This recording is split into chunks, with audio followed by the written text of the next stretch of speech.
محترم ملګرو تاسو دا ویډیو وګورئ ډېر د افسوس قابل ده یقینا چې مؤمن او مسلمان داسې ویډیو ګوري کنه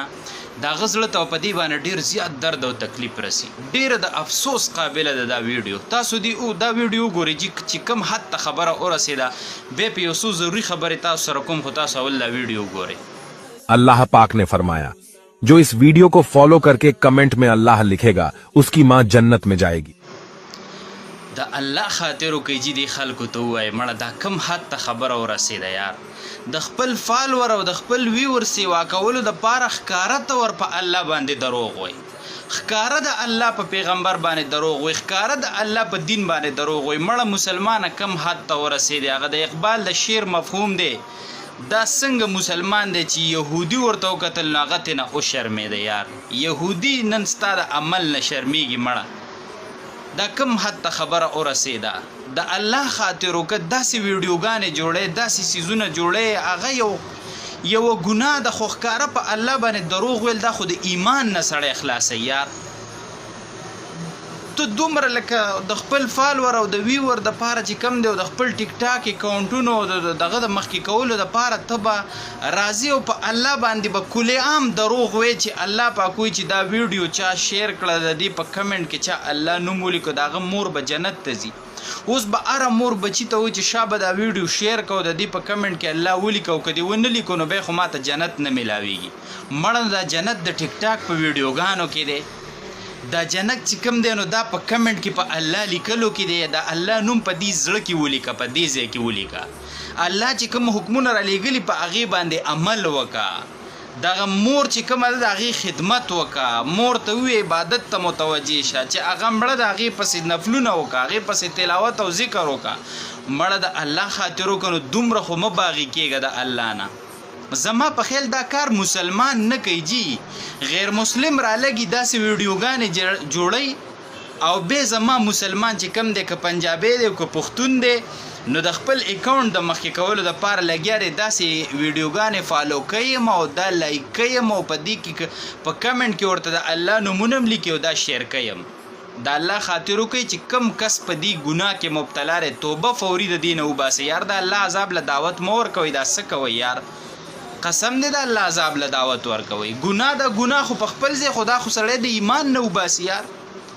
داسې ښکاره ته په الله باندې دروغ وایي کوم ځای کې الله پاک ویلي چې چا دې ویډیو کمنټ کې الله نوم ولیکو نو د هغه مور به جنت ته ځي او به جنت ته ځي دا په کوم ځای کې الله ویلي دا کوم ځای کې د الله پیغمبر ویلي دا په کوم کتاب د شریعت کې راغلی دي نو زمارونو داسې مه کوئ یار نوجوانانو دې حد ته مه رسېږئ د خپلو ټیک ټاکو مخکې کولو دپاره د خپلو آیډیانو مخکې کولو دپاره د خپلو اکاونټونو مخکې کولو دپاره خو په الله باندې دروغ مه وایئ که نه یار دا خبرې خو مه کوئ چې دا ویډیو دومره کسانو ته ولېږئ خوشخبري به ته میلاو شي او ستاسو دې قسم ووایي او په تاسو دې لعنتي یاره مهرباني وکړئ دا څیز مه کوئ تباه کېږئ هلاکت ته ځان رسوئ او دا د غیر مسلمو چال دی او مسلمان لګیا دی هغه څه کوي هغه شیر کوي نو زما محترم ورونو څومره چې درنه کیدی شي زما د پیغام نوجوانانو ته ورسوي دا بس تاسو مهرباني وي دا زما د زړه درد دی او آواز دی او دا د هر مؤمن آواز دی نو چې څومره کیدی شي دا پیغام د مؤمنانو مسلمانانو د نوجوانانو ته ورسوي چې دې خبرې نه منه شي او داسې کار ته بیا لاس وانه چي وصلی الله علی النبی مونږ باندې ولاړ وي خو توجه د مانځه ته نه وه په سوچونو او فکرونو کې مبتلا وي بس اسې دغه عادت مطابق الله اکبر سره ښکته کېدی او الله اکبر سره پورته کېدی هغه که ته په امام پسې ولاړ وي او که ځان له ولاړ وي خو په سوچونو او فکرونو کې مبتلا وي نو آیا دا مونځ شو او که ونه شو نو جواب دا دی که د دې سوچونو او فکرونو په وجه په دې مانځه کې تا نه واجب یا فرض پاتې شوي خو ستا مونځ ونه شو مونځ دې خراب شو او که نه هغه نه پاتې شوي او داسې په سوچونو او فکرونو کې دې مونځ وکړو نو دا د ځان سره یاد ساته چې مونځ دې وشو خو داسې کول مکروه دي چې په خپل اختیار سره ته لګي په سوچونو او فکرونو کې تلی د مانځه په ثواب کې څه راځي جي کمې راځي دا خو بیا عادت شو دا خو بیا عبادت نشو نو چې په دې مسله باندې تاسو پوهې دویمه مسله دا وکړه چې په مانځه کې د یو عمل په دواړو لاسو باندې کوو په دواړو لاسو د تڼۍ تړلې په دواړو لاسو د ټوپۍ سموله په دواړو لاسو د کپړې سمولې او په داسې طریقه لګیا وي چې لکه د بهر نه یو کس راشي او هغه په تا دا ګمان کولی شي چې د جوړ مانځه ته نیت لا نه دی تړلی نو دې ته عملي کثیر وي او ستا مونځ په دې سره څه شو جي مات شو اکثر کسان په مانځه کې په دواړو لاسو لګېړو دا پروا یې نه حالانکې کې د هغه مونځ څه شوی مات شوی او هغه هسې لګي ډغرې وخي د دې احساس ورسره نه چې زما دا مونځ شو که مونځ مې نه دی شوی نو چې دې مسلې ته ستاسو خیالي. بله مسله دا وکړه چې یو کس وایي چې په اذان کې اشهد ان محمد رسول الله راشي نو موږ به د دې په جواب کې درود شریف ویو که نه به ویو. جواب دا دی چې دلته درود شریف ویل نشته. نبی علیه السلام چې موږ ته کومه طریقه ښودلې ده هغسې طریقه پکار ده. حدیث مبارک کې نبی علیه السلام مبارک په دې ځای کې موږ ته درود شریف نه دی ښودلی. دې ځای کې نبی علیه السلام مبارک موږ ته دا ښودلي چې مؤذن څه وایي په جواب کې ورته تاسو هغه وایي. ځکه نبی علیه السلام فرمایي حدیث کې راځي چې مؤذن اشهد ان محمد رسول الله وایي نو تاسو ورته په جواب کې څه وایي اشهد ان محمد رسول الله وایي. اوس به درود په کوم ځای کې وایي نو چې اذان ختم شي هغې پسې متصل درود شریف دی او بیا هغې پسې هغه دعا ده اللهم رب هذه الدعوة التامه دغه دعا ورپسې بیا ویل پکار دي. بل مانځه کې سترګې پټول څنګه دي؟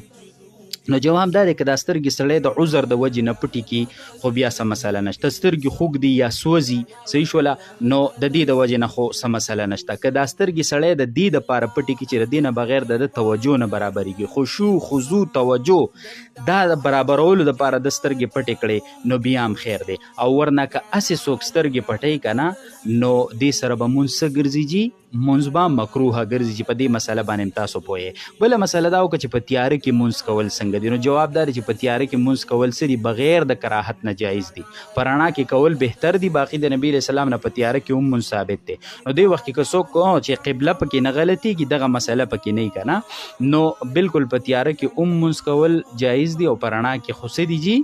هغه بهتر دی چې په دې مسله باندې تاسو پوهیږئ. بله مسله دا ده یو کس تپوس کوي چې په سجده سهوه کې 2 سجدې دي خو ما یوه وکړله نو زما د مونځ څه حکم دی؟ جواب دا دی چې د سجده سهوې 2 سجدې واجب دي. که چا یوه وکړه او یوه ترې پاتې شو نو واجب پاتې شو. دا مونځ په دغه ټیم کې دننه دوباره راګرځول واجب دی او که ټیم تیر شو بیا مونځ شوی خو سره د غټ نقصان نه راګرځولې بیا واجب نه دی اگر چې مستحب دی چې سړی راوګرځوي. دا ډېره هم مسایل دی او که د مسلمانانو ورونو سره شریک کو نو زمونږ دپاره به صدقه جاریه وي. وصلی الله علی النبی. وایي چې زنانه د اذان جواب ورکولی شي او که نشي ورکولی؟ جواب دا دی چې بالکل ورکولی شي. زنانه د مؤذن ته د اذان جواب ورکوي په دې باندې دې ته اجر او ثواب میلاویږي. بیا تپوس دا کوي که چېرې زنانه د اذان جواب ورکولی شي نو چې کله دا په خپلې مخصوصي بیمارۍ سره بیماره وي نو آیا د بیمارۍ په حالت کې هم دا مؤذن ته د اذان جواب ورکولی شي؟ جواب دا دی چې بالکل ورکولی شي. د بیمارۍ په حالت کې د اذان جواب ورکول څه ممنوع یا ګناه نه ده بلکې هلته پې اجر او ثواب میلاویږي چې په دې مسله تاسو پوهیږئ. بل یو کس تپوس کوي که چېرې د یو زنانه ګیره برېت راوخیږي د برېتو په ځای دلته ویښتان راوخته دلته ګیره په مخ باندې ویښتان راوخته نو دا لر کول څنګه دي؟ جواب دا دی چې دا لرې کول ځان له جایز نه دي بلکې مستحب دي. د اجر خبره ده چې دا ویښتان د دلته برېتو په ځای او یا د ګیره دلته ویښتان د زنانه راوخته نو دا د دې دپاره لر کول مستحب دي یعنی اجر پې ورته میلاویږي. د کریمو په ذریعه د پوډرو په ذریعه دي دا ویښته څه کوي دا د بالکل صفا کوي. یا په دې مخ باندې نور ویښتانی زنانه هغه بالکل صفا کولی شي. په دې کې څه ګناه یا ممانعت نشته دی. بل یو کس تپوس کوي چې زنانه خپلې روزي نری کولی شي که نه؟ نن سبا اکثر زنانه د پیشن دپاره خپلې روزي اوباسي او داسې نری نری لکیرې تې جوړې کړې وي. د دې جواب دا دی چې حدیث مبارک کې په داسې زنانو باندې د الله پیغمبر لعنت ویلی دی. د لعنت مطلب دا دی چې دا زنانه به د الله قهر و غضب ته نږدې او دا زنانه به د الله د رحمت نه لري او ایمان په غیب باندې دی. دا څه په سترګو ښکاري نه چې ته هغلته د الله غضب ته نږدې او دلته د الله د رحمت نه لري. دا په سترګو باندې ښکاري نه ایمان په غیب باندې دی. څه ورځې به پې پړی ور واچوي ښایست به هم بحالي چرچه به هم بحالي ځواني به هم بحالي خو ډېرې لږې ورځې پس به دا د الله په قهر او په غضب باندې اخته شي. او داسې ډېرې ښځې پې نن سبا څه شوې اخته شوې چې ښایستونه او پیشنونه هغه په اور باندې لاو شو هغه د بېعزتۍ او د بېشرمۍ ذریعه وګرځېده. ولې چې د الله پیغمبر په داسې ښځو لعنت ویلی دی چې کومې دا وریځې وباسي او د پیشن دپاره څه کوي نری کوي. که وریځې داسې وي چې ډېرې زیاتې ګڼې شوې چې بدې ښکاري یا ډېرې خورې شوې یا ویښته غټ شو ببرې شولې او عیبجنې ښکاري بدې ښکاري نو د خوا او شانه دومره اندازې پورې سمول چې عام معتدل اندازې ته راورسي نو دا بیا ټیک ده. خو چې دا نن سبا زنانه د پیشن دپاره کومې نری نری لکیرې تې جوړې کړي وي نو په دې زنانو باندې خاص کر په حدیث مبارک کې د الله پیغمبر څه ویلی دی جی لعنت ویلی دی او خاص کر بیا په دوی پردو سړو ته چې کم دی دا پیشن کوي نو دا خو بیا نورم د عذاب او د ګناه خبره ده. بل یو کس تپوس کوي چې د زنانو دپاره مصنوعي نوکان لګول څنګه دي؟ جواب دا دی چې دا جایز نه دي. صحیح شوله، مصنوعي نوکان یې لګول یا خو اکثر دی کې د مونځ او د اودس هم پروا نه ساتي، او که مونځ او اودس کوي نو دا د انساني فطرت خلاف دي. د اوږده غټ غټ نوکان لګول که خپل نوکان یې هغه هم اوږده کي، که یو نوک اوږد کي او که ډېر نوکان اوږده کي چې دومره ورځې پې تېرې شي چې 40 ورځو ته ورسي او د دې نه مخکې واړه نه کي، دا زنانه په ګناه کې ګرځي. دا د دې دپاره سخته د ګناه خبره ده. صحیح شوله، نو خپل نوکان هم اوږده نه دي پرېښودل پکار، او مصنوعي اوږده نوکان لګوله دا هم نه دي پکار. بل کس تپوس کوي چې د زنانو دپاره د لاسونو د خپو د ویښتان صفا کول څنګه دي؟ جواب دا دی که صرف خپل خاوند ته پیشن کوي چې خاوند دپاره مې دا یو مطلب یو ښه خبره شي نو ټیک ده، بیا جایز دي، ګناه پکې نشته. او که نه پردو سړو ته او نامحرمو ته پې خپل پیشن کوي او ځان پې ښیي او خپل بدن ښیي او د بدن صفاوالی او ښایست ښیي، نو د الله لعنت په داسې ښځه باندې وریږي او دا د دې دپاره بیا سخته ګناه ده. ډېره هم مسایل دي او د معاشرې د اصلاح دپاره دا ډېر ضروري دي. نو که تاسو مسلمانانو ورونو ته او د امت خویندو او میندو ته ورسوئ نو دا به زموږ دپاره د اجر خبره وي، بلکې زموږ ذمواري دا ده چې هغوی ته یې ورسوو. وصلی الله علی النبي.